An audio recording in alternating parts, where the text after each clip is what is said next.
morning, and thank you very much for the nice introduction. I have to say, also thank to everyone here because that were amazing 2 days. I learned a lot, and it was really great fun.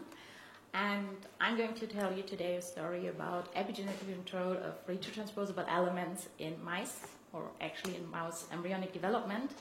And we also called this project The Secret Life of DNMT1, which is a maintenance methyltransferase in mammals. And before I start, I would like to highlight that this was an extremely collaborative work together with an extremely talented PhD student in the lab, Jack Haggerty, who did actually all the experiments.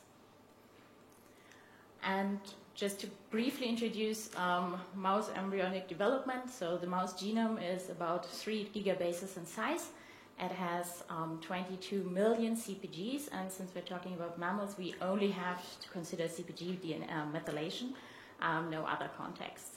And we have 3 methyltransferases in the mouse, DNMT1, which is considered to be the maintenance methyltransferase, and DNMT3A and B, which are actually the de novo methyltransferases. And during mouse embryonic development, within the first 3 or actually 6.5 days, there's a lot of reprogramming on the epigenetic side happening. So mouse oocytes start basically from a highly methylated genome. Basically all gene bodies, repetitive elements, and heterochromatinic regions are highly methylated, while CG islands and promoters and some enhancers are somewhat demethylated. And during the first 3 days of development, what happens is that DNMT1 is excluded from the nucleus, and DNMT3A and B are actually repressed, which means that a global demethylation wave happens, and the genome is basically, completely demethylated as far as that is possible, except for some remaining methylation of repetitive elements. And then from this global low point at E3.5, embryonic day 3.5, there's actually a wave of remethylation where DNMT1 and 3A and B play in concert and methylate the entire genome back to the normal somatic high. And people were quite interested since already a while how all these reprogramming can happen and how important the epigenetic regulators for these stages of embryonic development are actually. And if you now look at the 9.5-day-old wild-type embryo, here you can see the head, the spinal cord, the belly, and the start of limb formation. This is how it would normally look like. Though if either DNMT3A and B, so the de novo methyltransferases, are knocked out, you can see that this is really aberrant, and it is also a lethal phenotype. Similarly, if DNMT1 is knocked out, you can also see that this doesn't look normal at all, and it's also lethal. But what exactly the roles of these methyltransferases are during development is still basically an active research object. And last year, we went for a single-cell RNA sequencing study where we actually knocked out 10 different epigenetic regulators and observed the phenotypes. And one pretty interesting one was when we were looking at repetitive element expression, the so-called IIPs. What we could see is, in contrast to the DNA methylation in wild type, they are lowly expressed and the genome was rather highly methylated. If we knock out DNMT3A or B, we see almost normal methylation levels because they actually compensate for each other, and we basically don't have any expression of these retro elements. In contrast, if we knock out DNMT1, what you can see is that we have a global loss or low levels of methylation, while these IOPs are de-repressed. And we were interested to have a closer look at actually these phenomenon, and therefore we started to more comprehensively now compare the DNA methylation level of wild type and knockouts in these 3.5 days of global remethylation. So when we look at this browser shot up here, we have a 3.5-day-old embryonic tissue here in wild type, and you can see highlighted in blue that several of these regions are really lowly methylated, while others show somewhat intermediate but still in general low methylation levels. In contrast, here 3.5 days or 3 days later, we see the somatic high methylation with low methylation only at promoter regions. When we knocked out DNMT1, what we could see is that despite having one methyltransferase too little, we see gain of methylation across the entire genome, and especially, or in contrast actually, if we look at IAPs, what we see is that regions that were highly methylated at 3.5 days actually are lowly methylated, 3 days later. So despite having 2 de novo methyltransferases around, these formerly highly methylated regions lose actually methylation. When we, in contrast, knocked out both of the de novo methyltransferases, we observed a quite different trend. Globally spoken, we see that there's actually more or less no change in DNA methylation, or if all, we actually see some increase in methylation, despite only having the maintenance enzyme around. In contrast, the IRPs look quite different, because without having the maintenance methyltransferase around, it was dropping in methylation. And if we have DNMT1 around, but no de novo methyltransferases, we see a stable and high level of methylation being propagated through these 3.5 days. So we were interested in having a closer look at this, how this could be maintained, and why do we actually see a gain of methylation without de novo methyltransferases around. And we therefore went into cell line experiments.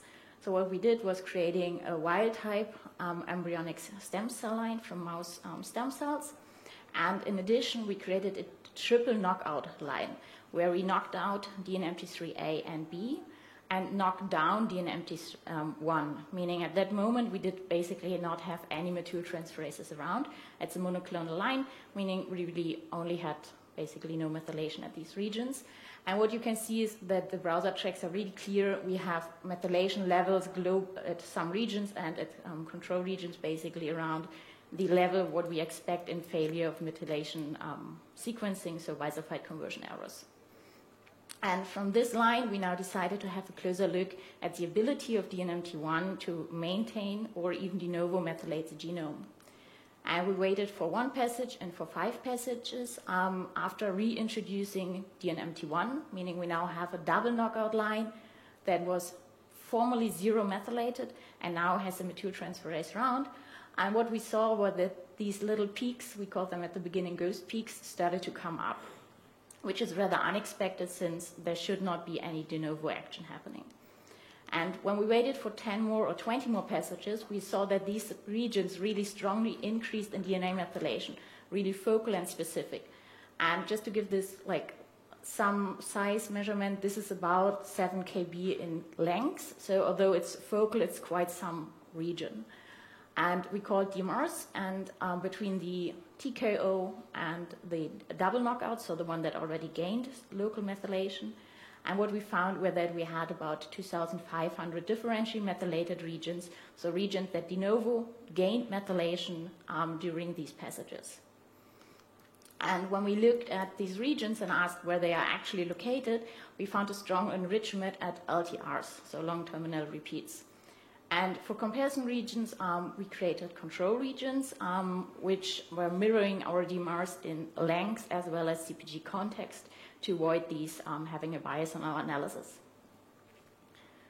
And the main problem with repeats, as we all know, is that they are repetitive, so they don't show up only once in the genome, but multiple times, which means with short read sequencing, they actually enrich in multiple mapper, so reads that could come from somewhere else and would align to multiple regions, which would mean even if we only have actually one region gaining DNA methylation, we could observe a gain in methylation just due to these multimappers in several regions. And if we now look at this browser shots here in dark, you have the multimappers, which are pretty much located around these repetitive elements, while the rest of the genome is rather nice, uniquely mapped. And if you look at this in numbers, it's that we have usually about 80 to 95% or 90% unique mappers, globally spoken, while in contrast, when looking at these differentially methylated regions, which are in IAPs enriched, we drop to mapping rates of unique mappers of about 50%. And since we were worrying that we are overestimating the number of regions and the general availability of the regions, we decided to add nanopore sequencing. So nanopore sequencing has the ability to, or the nice advantage to create tens of kilobases of reads. And what we did was first checking how much does our normal genome, what we use, so the reference genome, actually match to what we sequenced. And we found that we have about 8,000 missing regions, which in some were about 26 megabases, which means that a substantial part, well, not substantial, but quite some regions were missing, which we would never have seen with short reads. And in addition, when we call DNA methylation levels on the TKO and in the double knockout, we try to basically validate our DMRs, and what we saw is that about 1,000 of them were not called as de novo regions when we looked at the nanopore sequencing. And just to give a very brief introduction into nanopore sequencing, the general idea is that it is free from any amplification, and I guess the coolest device of them is the MinION, size like this size. It's a small sequencing device, and the general idea is that you have a flow cell on which you have these nanopores installed, and then you add a motor protein, here in pink, which basically grabs the DNA strand, unamplified as it is, brings it to the nanopore, and then slowly feeds it to the pore. And the pore is basically, at the pore we are measuring an ionic current, which has basically a baseline, and then as soon as something, in this case DNA, moves through the pore, the ionic current is changing. And that is now like an ideal example how that would look like. Depending on the size of the base, the change of the current will change differently. For sure, we have an accumulative effect, meaning we are not going back to zero and then measure the next base. But we can also, in addition, measure all kinds of modifications. So CpG methylation is rather well established, but also methylation in non-CpG context, and also several RNA modifications can be directly measured. And I guess due to the extreme length of these reads, it's very well used for assembly and structural variations, also for differential splicing and epigenetics. And the only downside at the moment is that the accuracy is not as high as with Illumina sequencing, meaning we just have an accuracy of about 90%, which means that there's lots of room for improvement. So if we now look at this idealized signal, what you actually get is a signal like this, which then need to be base called, so transfer it into ATGC, and from then on basically be fed in a normal pipeline. And just to give some credit to the computational reality between getting the signal into actually bases, it started with some hidden Markov model-like structures, which were not rather easy to understand and worked well. And over the last years, several more and more complex algorithms were actually added to this community. Meaning, at the moment, this field is moving extremely quickly, and you can even re-base call and reanalyze your data a year later with a new algorithm, and you will find new stuff in the data because the signal actually knows about all of the modifications and the bases. It just, on the computational side, we are not good enough yet to perfectly read that out. Just to illustrate one example for what we can expect from such long reads, if we now look at the region that is an imprinted loci, we have high methylation at the borders, and then we see that it drops to about 50% as measured as methylation rates themselves. So if we look at these extremely long reads that basically span the entire locus, we can see that we on top have several pretty much demethylated reads here and highly methylated reads down here, meaning we can even phase the genome dependent on the methylation context. So what we did with it is basically validating mainly our DMRs and checking if they are really there, which means that we could clean up our entire analysis by removing about 1,000 regions that were actually just hypermethylated due to multimappers. And by this, we could also increase the specificity of the regions that we called becoming hypermethylated by DNMT1 to the subclass of IRP-EZs. And we, in addition, used these long reads to really validate that this is an effect that is occurring in every cell that we are measuring. It's not just a subpopulation of cells that is overgrowing because these had some remaining methylation or anything, but we really checked that the majority of reads actually showed this increase in DNA methylation. And since we started from in vivo with the observation that there is some gain of methylation and then the so-called maintenance methyltransferase DNMT1 is actually capable of, at least in vitro, adding de novo methylation to an unmethylated genome, we wanted to go back to in vivo. So what we did was creating a double knockout embryo, basically. We had a zygote where we added Cas9 guide RNAs to DNMT3A and B, and then developed from this basically a double knockout zygote, meaning we now had an embryo that started from one cell that was lacking the methyltransferases 3A and B, so no de novo methyltransferases. And we, in addition, treated these embryos in vitro, so in the dish, basically, with the DNMT1 inhibitor. We could not knock it out completely because this was directly lethal, so we used the inhibitor treatment to at least get an approximation of what we would expect if we would have a triple knockout-like embryo. And at E3.5, we basically had this anyway very lowly methylated genome, now lacking also the methyltransferases. And then we went on for rescuing, basically, the de novo methyltransferase, the maintenance methyltransferase, by withdrawing the DNMT1 inhibitor and letting the embryo develop until E6.5, where we then basically had a DKO embryo. And if we now look at the changes in DNA methylation between this global low E3.5 and E6.5, what we could see is when we look at an IAP-EZ region, that in wild type we see the background, so everything to the left and the right of these elements, gaining extremely high levels of methylation. And the IAPs also gained a lot of methylation, just not as much as the background since they started from a higher level. In contrast, if we look at the DNMT1 knockout, we can see here that they were gaining methylation globally, but especially at the IAPs, they were losing methylation. And if we now look at our treatment, so the double knockout with the DNMT1 inhibitor until E3.5, and afterwards having DNMT1 around, we see that we actually have, just by bringing DNMT1 back, a gain of methylation, especially at these IAP elements. And here we again went for single read analysis. And now we have color-coded the level of methylation within a single read.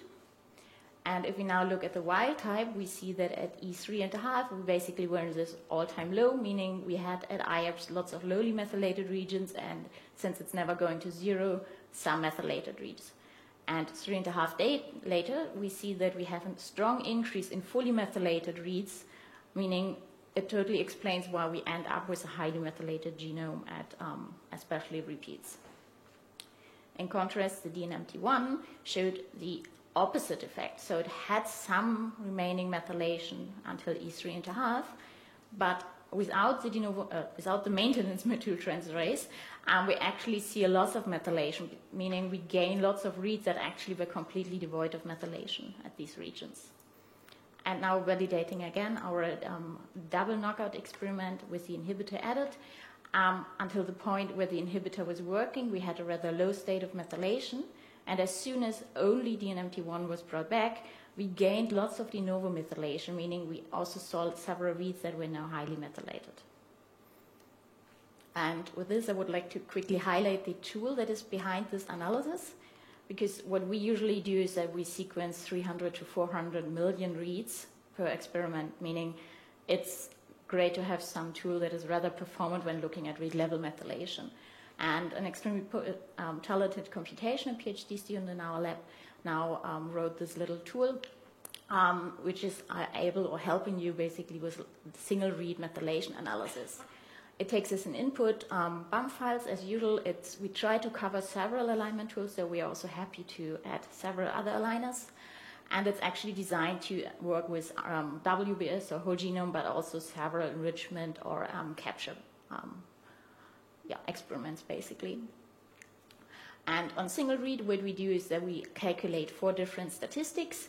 We are calculating the read pattern, so 0, 1, methylated, unmethylated, methylated, and so on. We are reporting the average methylation of every read.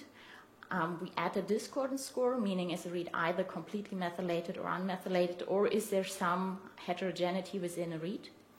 And in addition, the read transition score, meaning how often does the read switch between methylated and unmethylated, which tells you something about heterogeneity of the methyltransferase actions within a region.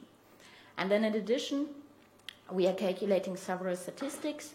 First, which is, I guess, the most easy, just getting the general per CpG averages for all reads that cover these regions, meaning the methylation, the average read transition score, and the average discordance score.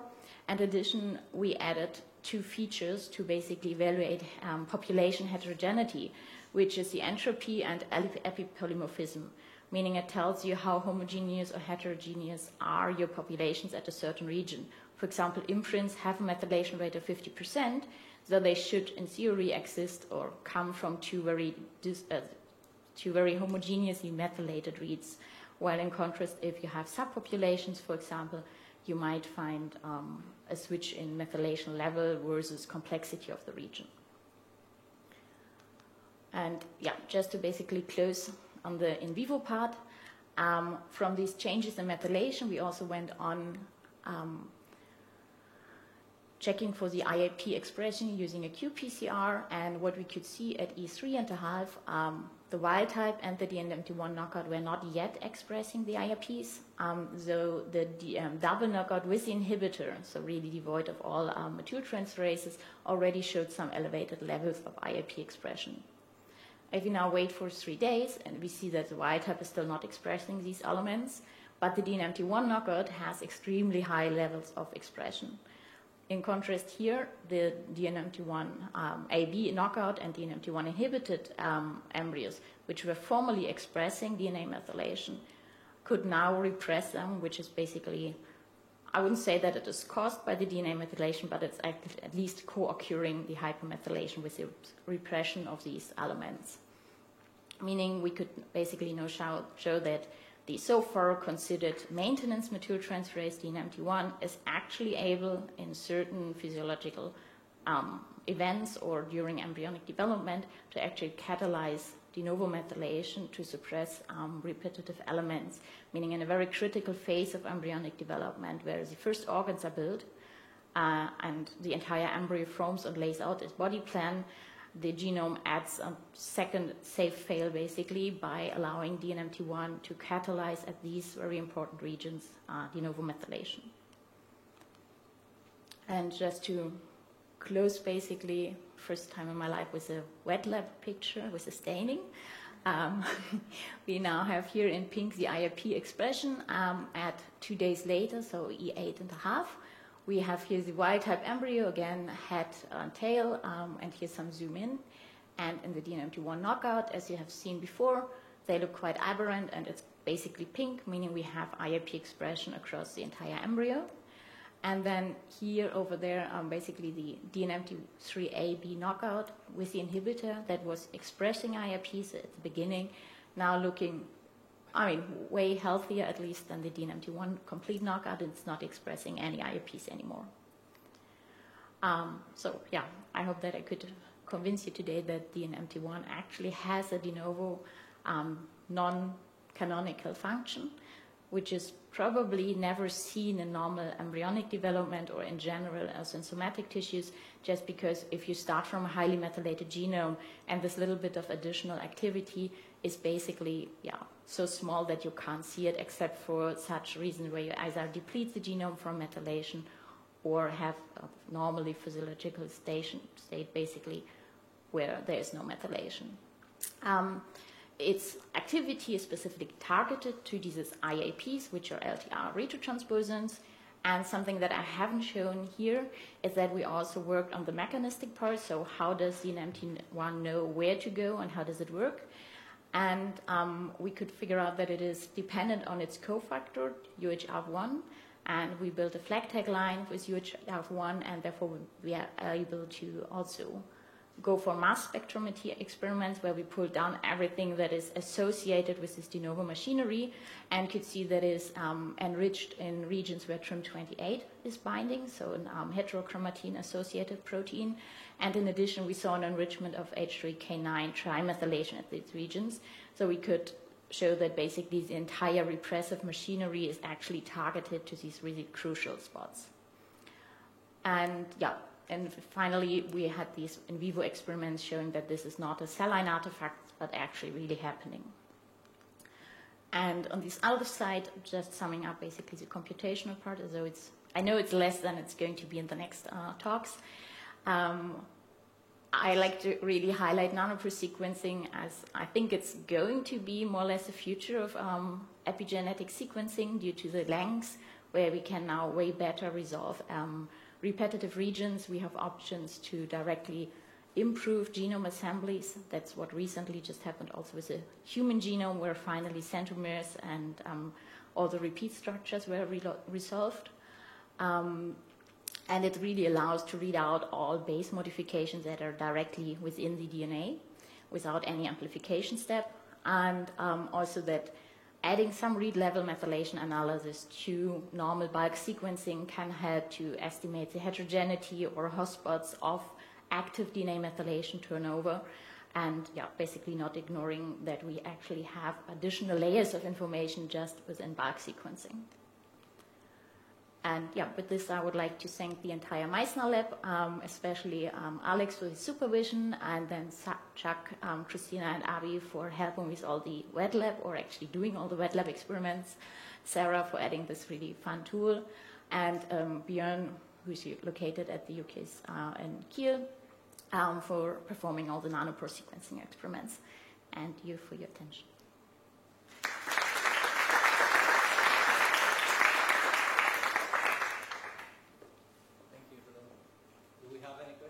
In the audience?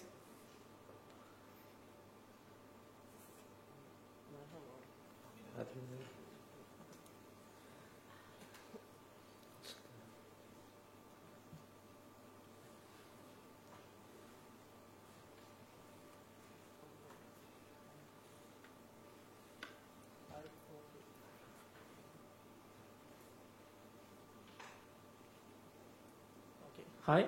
Okay. Thanks for the talk. I was curious, does the MT1 target sharply those LTR, EAP int, or it's any nearby gene affected by the function of these remethylation, demethylation patterns that you observe? It's more or less pretty much directly going really specific to the IRP in that it's more or less really targeting maybe the borders a bit more, so the active regions where we have the promoter located. After a while, we see increase also across the entire genome, meaning the background comes up. But really the strongest focus is really on these regions, and specifically the promoter regions. 1 second. I think we might have some questions in the chat, but the monitor is off. I don't know if they can turn it on. And also we have a question here from Bob. Okay. Meanwhile. Just to see that I understood it right, the slide single read methylation, there is a difference in detection of a normal cytosine and methylated cytosine and treated DNA in nanopore. Wouldn't the error rate for a very small difference in signal be very high? Yes, that's true. So the error rate for small changes compared to the nanopore sequencing error rate is high, though we were seeing methylation rates of about 25 to 30% at that stage. And even the 10 to 15% of noise in the nanopore sequencing were basically then increased. So yes, the signal is not as clean as with bisulfite sequencing, but it's at least for such levels sufficient to call those DMARs. And I guess we also try to be rather conservative and not overestimate the amount of regions that were de novo targeted by the NMT1. So, yeah. Okay, I think Bob have a question. Okay, so it was a really nice talk. So can you comment, I think a lot of us in the audience use bisulfite sequencing, and maybe if you can give us some feedback about the advantages of Nanopore, besides the long reads, like what about the effort to make libraries, the costs, the number of reads needed, just any other things that you've learned throughout the process. And again, in Plancis, you know there's a lot of non-CG methylation, so really what is the accuracy there for measuring those sites? So I guess the advantage next to the long reads and the ability to really resolve tricky regions, depending on the genome, that also structural variations and insertions, deletions, and so on can be considered. In terms of library preparation, yes, at the moment it's pretty tricky because it needs way more DNA than it needs for WBS. It's getting better and better over time. So I think it's one of the fields that is really under heavy changes at the moment. Also the devices change, and that makes it rather tricky for small amounts of DNA, that's true. An advantage that might not be necessarily applicable for every solution, but it's also possible to directly read out the reads as they come off the sequencer, which is interesting for medical contexts. And I think at the moment it's not there yet, but as soon as one can really read out all the base modifications on one strand, on one molecule, it's not that one needs to distinguish between methylation and adenosine methylation, and also there are options by now to, for example, add some kind of ChIP-seq level to it or ATAC-seq level by in vitro before sequencing, add GPC methylation basically, and by this additional layer of information on a single read, we just increase the knowledge about single cells without going for single cell sequencing. So I guess there I see the greatest advantage, though I'm also aware that it needs some time to really be as perfect as Illumina short read sequencing. Definitely, yes. Yeah. It is, I would say it's comparable with Illumina short read sequencing 5 to 8 years ago.